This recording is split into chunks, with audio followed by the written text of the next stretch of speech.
There's an episode in the book of Joshua that has some parallels for us in our nation, in our church today. In Joshua 22, the Israelites conquered the promised land and the fighting against the foreign armies was over. No sooner, though, had God granted peace to the land that the eastern tribes seemed to be doing something that looked a lot like turning away from God. Those 2.5 eastern tribes had built a large altar. The 9.5 western tribes assumed it was to offer sacrifices to false gods. So the western tribes of Israel gathered for war to fight their brothers and sisters across the Jordan River. They send their leaders to confront those offenders, saying things they later regret. They falsely accused the 2.5 tribes of a breach of faith and rebellion, comparing their actions to some of the worst sins in Israel's history. Unfortunately, it was a lot like the old saying, shoot first and ask questions later. Both sides of this potential civil war made a serious error. The 2.5 tribes on the east side of the Jordan River were guilty of freedom flaunting. They weren't building an altar to sacrifice upon. They knew that would be a blatant sin. Instead, they built a memorial. Now, there's nothing wrong with what they did. Rather, it's in how they did it. Yes, they had complete freedom to build such an altar, but they never considered how it would affect the other tribes. This is often a cause of conflicts today. We think, well, I have total freedom to do this or that, my civil rights and all. But what if we are doing hurts someone or causes someone to sin? Then that freedom doesn't really exist. Paul addressed this abuse of freedom in his letter to the Corinthian church in chapters 8 and 10. He cautions them to be careful that the exercise of your freedom doesn't become a stumbling block to the weak. He also says everything is permissible, but not everything is beneficial. Nobody should seek their own good, but the good of others. We don't have the freedom to hurt or damage others. And so flaunting our freedom is one way that we promote conflict. But the other 9.5 tribes across the river were also guilty of sin. Their big mistake was engaging in assumption and accusation. In Joshua 22:11, it says that they heard about the altar and then assembled together to go to war against them. They added 2 and 2 and got 57. They jumped to conclusions without knowing all the facts. They made a big list of indictments and confronted the 2.5 tribes, accusing them of some pretty awful stuff.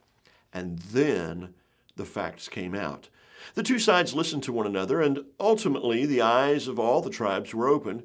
They saw the truth, and in the end, they chose to glorify and worship God rather than go to war. In our contentious age, rare is the one who speaks the truth with candor and compassion. Whether in person or online, we must learn how to communicate our viewpoint with respect and grace. That means, first of all, avoid responding in anger. Don't confront someone when you're angry. Those who act in anger live to regret it.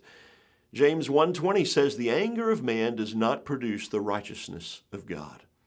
Anger rarely makes things right, so avoid it when you're trying to resolve conflict. More than that, avoid wrong assumptions, which leads to false accusations. Don't automatically assume the worst in people. Instead, ask before you confront and then hope for the best. When you see something that you disagree with, ask a lot of questions and then listen for the answers. Don't be busy prepping your rebuttal. Remove emotion from the dispute. Our country is grappling with many high-stakes, emotionally charged issues. We should defend our positions vigorously and with conviction, but also with civility and ultimately with love. See, resolving conflict is not about who is right or wrong. It's about God being exalted as the peacemaker. As Christians, we aren't to demonstrate to the world that we don't have conflict, but that we know how to resolve it. In fact, when the Bible addresses Christians who have disputes with one another, it says, it is better to suffer wrong than bring reproach to the cause of Christ. God's glory and reputation is our ultimate goal, especially in the way we treat one another. Where does this play out? Well, in that angry text we fire off immediately after we're offended. In that forwarding of chain emails that we pass on to others without checking out the facts, and we can look so foolish in doing so. In that Facebook post that's read by both believers and non-believers. In those itching ears that want to hear gossip in the aisles after church or have roast preacher for dinner on Sunday afternoons. See, Christ died on a cross to bring reconciliation, not only between us and God, but between us and other believers, whose motives and intentions we don't always understand. Ephesians 2 describes the basis for unity in the church. It says, "Now in Christ Jesus, you who once were far off have been brought near by the blood of Christ. For he himself is our peace, who has made us both one." The cross unifies us. So when we fight each other, it discredits the power of the cross in the eyes of the world. That's why resolving our conflicts is so important. Not to determine who is right and wrong, but to demonstrate the power of the cross to change lives. A woman was at an airport one night waiting several long hours before her flight. She bought a book in the gift store and bought a bag of cookies and found a place to sit down and read her book. Suddenly, a man sitting beside her took a cookie from the bag in between them. She tried to ignore it, so she took a cookie from the bag and began eating it. The man smiled at her and took another cookie from the bag. This irritated her, so she took a cookie from the bag and ate it. And this went on back and forth until there was only one cookie left in the bag.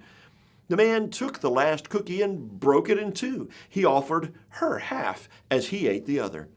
She snatched it from him and thought, "Oh, brother, this guy has got some nerve." Finally, her flight was called. She gathered all her belongings, headed to the gate, refusing to look back at the man. She boarded the plane, sat down in her seat, then looked for her book. As she reached for her carry-on, she gasped with surprise. There was her bag of cookies. Be careful not to flaunt your freedom, and be just as careful not to engage in assumption and accusation.